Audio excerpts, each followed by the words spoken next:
আর্থিক জরুরি অবস্থা কোন ধারার অধীনে আসে? Answer option C, act ৩৬০। Next, স্বাধীন ভারতের সময় ব্রিটেনের প্রধানমন্ত্রী কে ছিলেন?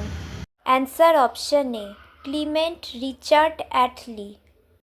নেক্সট, ভারতের সর্বোচ্চ আইন কর্মকর্তা কে? Answer option A, attorney general.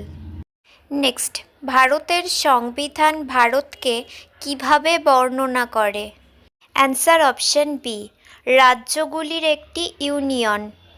Next, Lok Sabha কর্তৃক পাশ হওয়া অর্থ বিল রাজ্যসভা কর্তৃকও পাশ হয়েছে বলে গণ্য হবে যখন উচ্চকক্ষ কর্তৃক কোনো পদক্ষেপ গ্রহণ করা হয় না।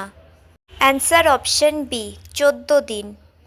নেক্সট, অর্থবিহীন বিল নিয়ে সংসদের উভয় কক্ষের মধ্যে মতবিরোধের ক্ষেত্রে? অ্যান্সার অপশন সি, রাষ্ট্রপতি উভয় কক্ষের যৌথ অধিবেশন আহ্বান করে বিষয়টি বিবেচনা করতে পারেন।